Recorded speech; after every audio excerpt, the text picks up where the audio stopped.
నమస్తే అండి. Welcome back to our channel. అందరూ బాగున్నారనుకుంటున్నాను. ఇవాల్టి వీడియోలో రేపు మనకిక రథసప్తమి కదా! ఈ రథసప్తమికి మనం కొన్ని తప్పనిసరిగా చేసుకోవాల్సిన పనులైతే ఉంటాయి. అవన్నీ ఏంటి అనేది ఈ వీడియోలో షేర్ చేస్తున్నాను. అలాగే నేను ఎంతవరకు సిద్ధం చేసుకున్నాను అనేది కూడా షేర్ చేస్తున్నానండి. ఎక్కడ కూడా స్కిప్ చేయకుండా చూడండి. ప్లీజ్ అలాగే మీ లైక్ ఇవ్వడం అస్సలు మర్చిపోవద్దు. ఇక్కడ నేనైతే పూజా మందిరంలో ఉన్న ఫొటోస్ అన్నీ కూడా ఒకసారి తీసేసి శుభ్రంగా తుడుచుకొని నేను ఇక్కడైతే బొట్లయితే పెట్టుకుంటున్నాను.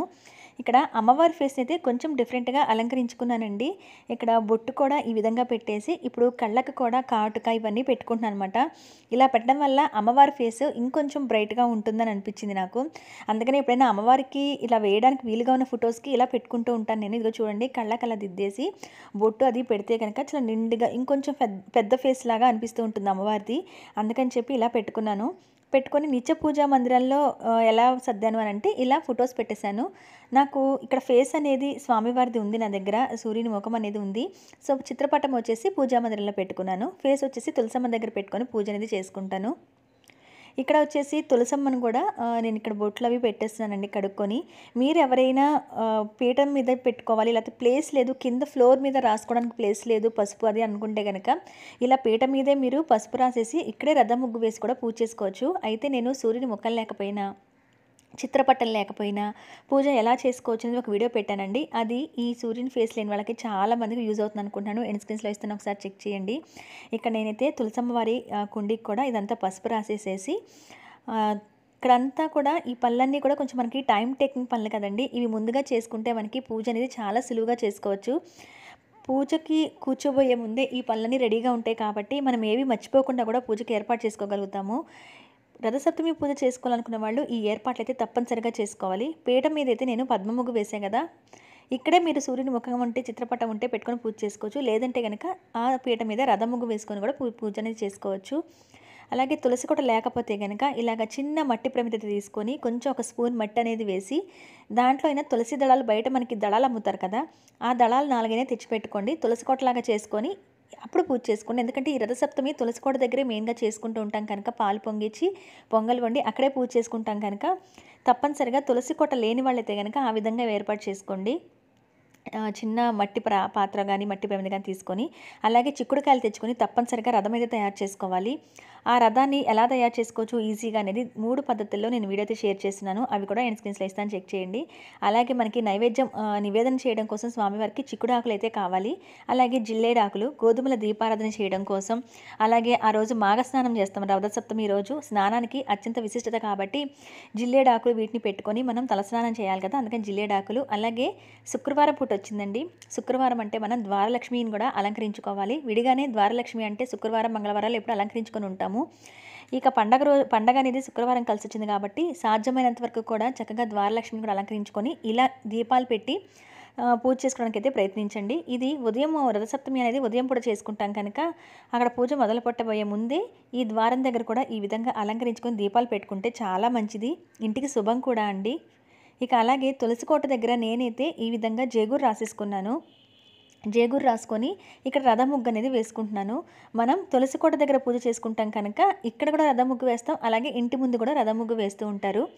ఇక్కడ నేనైతే రథం ముగ్గు వేస్తున్నాను. యూట్యూబ్లో అయితే ఎంతో అందంగా ఉండే ఎన్ని రథం ముగ్గులు ఉన్నాయో అండి. చాలా చాలా క్రియేటివ్గా పెడుతున్నారు, చాలా బాగుంటాయి అనిపిస్తుంది. చాలా అందంగా అలంకరించి పెడుతున్నారు ముగ్గులు అనేవి. అలా మనకి ఏది చూసినా కూడా ఈజీగా మనం కూడా రథం ముగ్గు వేసేసుకోవచ్చు. ఇక్కడ నేనైతే ఈ విధంగా వేసేసి నేను పూజ చేసుకునే ప్రదేశంలో ఈ రథం ముగ్గు వేసేసి వీటి మీద పసుపు కుంకాలు వేస్తున్నాను. నేను మన రథసప్తమి పూజా విధానాలు కూడా షేర్ చేశాను కదండి, అప్పుడు వేరే రథం ముగ్గు వేసాను, ఇప్పుడు వేరే అనమాట. ఇక్కడ ఈ విధంగా పసుపు కుంకాలు వేసేసి అలంకరిస్తున్నాను. రేపు రథసప్తమికి నేను చేసుకోబోయే బయట బాల్కనీలో ఇక్కడ ఈ ప్లేస్లోనే చేసుకుంటున్నాను అనమాట. ముగ్గు వరకు అయితే నేను ఇలా అలంకరించుకున్నాను పూజ చేసుకునే ప్రదేశంలో. ఆ తర్వాత తులసమ్మ వారిని కూడా అలంకరించేశాను కాబట్టి పెట్టేసి నా తులసమ్మ దగ్గర ఎప్పుడు కూడా కృష్ణయ్య ఉంటారండి బాల్కనీలో. నేను కోలా ముగ్గు వేసుకున్న ఒక పీట మీద ఈ కృష్ణయ్యని తెచ్చిపెట్టాను. సో ఇక్కడ సూర్యుని ఫేస్ పెట్టి గోధుమల దీపారాధనతో ఇక్కడ నేను రథసప్తమి పూజ అనేది చేసుకోబోతున్నాను. ఇక అలాగే రోజు పూజ ఉంటుంది కాబట్టి ఎప్పటికప్పుడు పూజా సామాను అవి శుభ్రంగానే ఉంటాయండి. కాకపోతే ప్రత్యేకంగా ఏదైనా వెలిగించాలి దీపాలు అనుకున్నప్పుడు ఈ శంకుచక్ర దీపాలు అలాగే ఏదైనా ప్రసాదానికి చిన్న చిన్న బౌల్స్ కానీ ప్లేట్లు కానీ అవసరమవుతాయి అనుకున్నవి ఈ విధంగా మనం ముందుగానే తోమి అవసరమైతే వీటిని కూడా గంధం బొట్లతో అలంకరించి పెట్టుకుంటే మనకి చాలా పని తగ్గుతుంది. ఎందుకంటే దీపారాధన చేసేటప్పుడు మనం ఇవన్నీ అలంకరించి పెట్టుకోవాలి కదా. అలాగే నేను దేవుని పూజా మందిరాల్లో ఫొటోస్ అన్ని శుభ్రం చేసుకున్నాను కాబట్టి అక్కడ ఉన్న సింహాసనం కూడా ఒకసారి తోముకొని ఈ విధంగా క్లీన్ చేసి పెట్టుకున్నాను వస్తువులన్నీ కూడా. సో రేపు పూజకు అవసరమైన కొన్ని దీపాలు అలాగే బౌల్స్ ప్రసాదానికి ఇవన్నీ కూడా తీసి పక్కన పెట్టుకున్నా. మరి ముఖ్యంగా పాలు పొంగించడానికి ఇటువంటి ఇత్తడి గిన్నె, ఈ ఇత్తడి గిన్నెను కూడా శుభ్రంగా వాష్ చేసేసుకొని ఈ విధంగా పసుపు కుంకాలు పెట్టేసుకుంటే, ఎందుకంటే ఏదైనా శుభానికి మనం పొంగలి వండుతుంటాం కాబట్టి పండగలకి అలా వండుతున్నప్పుడు ఒట్టి గిన్నె అనేది డైరెక్ట్గా వండేయకుండా ఈ విధంగా అలంకరించి అప్పుడు పాలు పొంగించాలి. అది ఇంటికి శుభం. పాలు ఎంతలా పొంగుతాయో రథసప్తమికి ఆ ఇంట సిరులు అంతలా పొంగుతాయట. అందుకనే పాలు పొంగించాలంటారు రథసప్తమికి. ఈ విధంగా గిన్నెను కూడా అలంకరించి ముందుగానే పెట్టేస్తున్నాను. అలాగే ఇంతాక తెచ్చుకున్న జిల్లేడాకుల్లో కొన్ని స్నానం చేసేటప్పుడు కావాలి కాబట్టి ఉంచుకొని మరికొన్ని ఇక్కడైతే అలంకరించుకుంటున్నాను. ఇక్కడ గంధం బొట్లు పెడుతున్నాం కదా, ఇవి వచ్చేసి దీపారాధన కోసం. ఇవి కూడా మనం జిల్లేడాకులు తెచ్చుకొని ఏడిటిని తెచ్చుకొని ఇలా అలంకరించి ముందే పెట్టేసుకుంటే మనకి దీపారాధనకి సులువు అవుతుంది. ఒకవేళ మీకు జిల్లేడాకులు ఎక్కువ దొరకకపోతే ఒక్క జిల్లేడాకు మీదైనా పెట్టండి. నేనైతే వీటిని ముందుగానే తుడిచేసి ఒకసారి వాష్ చేశాను. వాష్ చేసి తుడిచి పెట్టుకున్నాను. ఆ తర్వాత వచ్చేసి ఈ విధంగా బొట్లు అనేవి పెట్టేసుకుంటున్నాను దీపారాధన కోసం అనమాట. ఈ జిల్లేడాకులు 7 జిల్లేడాకుల మీద గోధుమల దీపారాధన అనేది చేస్తాము. ఆ గోధుమల దీపారాధన కూడా చాలా మంచిదండి ఆరోగ్యానికి. అలాగే ఐశ్వర్యం కలగడానికి కూడా మనము జాతకాల పరంగా దోషాలు పోవడం కోసం కూడా ఈ రథసప్తమికి గోధుమల దీపారాధన సూర్యుడికి చేస్తే చాలా ఇష్టం. ఇక వీటితో పాటు పాలు పొంగించడానికి అవసరమయ్యే ఆవు పాలు తెచ్చిపెట్టుకున్నానండి. ఇలా ఆవు పాలు మాకు టెట్రా ప్యాకెట్సే కాబట్టి ఈ ఆవు పాలు తెచ్చి ముందుగానే పెట్టుకున్నాను. వీటితో పాటు ఏదైనా మనం ప్రసాదాలు వండుతున్నప్పుడు నేను ఆల్రెడీ ఇంట్లో వాడుతున్న బెల్లాన్ని అయితే తొందరగా యూజ్ చేయను. అందుకని నేను ప్రత్యేకంగా ఇప్పుడు ఈ బెల్లాన్ని కూడా తెచ్చిపెట్టుకున్నాను అనమాట పొంగల్ కోసం. అంటే ఆల్రెడీ వంటలు చేస్తున్నప్పుడు వాడుతూ ముట్టుకుంటూ ఉంటాం కాబట్టి ప్రత్యేకంగా స్వామివారికి నివేదన చేసిన రోజు అని చెప్పి నేను మళ్ళీ బెల్లం సపరేట్గా తెప్పించుకున్నాను. ఇలా మీరు ఉంటే కనుక ఈ ఆవు పాలని బెల్లాన్ని కూడా ముందుగానే ఏర్పాటు చేసుకోండి. రథసప్తమికి తప్పనిసరిగా పాలు పొంగించి మనం నైవేద్యం చేస్తాము. అలాగే గోధుమల దీపారాధనకి అవసరమయ్యే ప్రమిద, ఇది కొత్తదే అవనవసరం లేదు. మట్టి ప్రమిద ఉన్నా సరే ఒకసారి వాష్ చేసి పెట్టేసేసుకొని మనం చక్కగా ఈ విధంగా అలంకరించి పెట్టుకుంటే నిండుగా 7 ఒత్తులు వేసి కూడా గోధుమల దీపారాధన అనేది చేస్తాము. కాబట్టి నేను ఈ ప్రమిద అయితే తీసుకున్నాను. ఈ ప్రమిదని రేపు వెలిగించబోతున్నా. అందుకని ఈ విధంగా పసుపు రాసేసి ఈ ప్రమిదను కూడా అలంకరించి పెట్టుకుంటున్నాను. చాలా నిండుగా ఉంటుందండి. ఇలా ముందుగా ఈ పనులని చేసుకోవడం వల్ల మనకి పండగ పనులు సగం కంప్లీట్ అయినట్టు అవుతాయి. మనం చక్కగా ఉదయమే లేచిన తర్వాత పూజకి కూర్చొని చాలా తొందరగా పూజ అనేది కంప్లీట్ చేసుకోవచ్చు. ఆ తర్వాత స్నానానికి జిల్లేడాకులు రేగిపళ్ళను కూడా మేము పెట్టుకొని స్నానం అనేది చేస్తామన్నమాట. తల మీద ఈ పండు ఈ జిల్లేడాకు పెట్టుకొని తలస్నానం చేస్తే ఆరోగ్యం కలుగుతుందని అంటారు ఈ రథసప్తమికి. అందుకని రేగిపళ్ళను కూడా ముందుగానే తెచ్చి పెట్టుకున్నాను. పిల్లలకు పోస్తున్నా అలాగే మనం చేస్తున్నా కూడా స్నానం ఇవి పెట్టుకొని స్నానం చేయాలి. కొంతమంది రేగి ఆకులు పెట్టుకుంటారు జిల్లేడాకులతో పాటు, లేదా ఇలా రేగిపళ్ళు పెట్టుకుని స్నానం చేస్తారు. అలాగే సూర్యుని పూజకి వాడబోయే అక్షింతలు, ఈ ఎర్రటి చందనపు చక్కబొమ్మ ఉంటుంది, ఆ చక్కబొమ్మతో తయారు చేసుకున్న అక్షింతలు అనమాట ఇవి. మా ఇంట్లో ఈ బొమ్మ ఉంది కాబట్టి దీన్ని అరగతీసి నేను ఈ అక్షింతలు అయితే తయారు చేసి పెట్టుకున్నాను. లేకపోతే కనుక మనకి ఇటువంటి రెడ్ శాండ్లు అనేది అమ్ముతూ ఉంటారు. ఆ చిన్న డబ్బా తెచ్చుకొనైనా ఈ పూజకు వాడితే మంచిది. ఒకవేళ మీకు ఇటువంటి చందనం దొరకకపోతే కనుక కుంకుమతో కలుపుకున్న అక్షింతలైనా సరే పూజకి వాడుకోండి.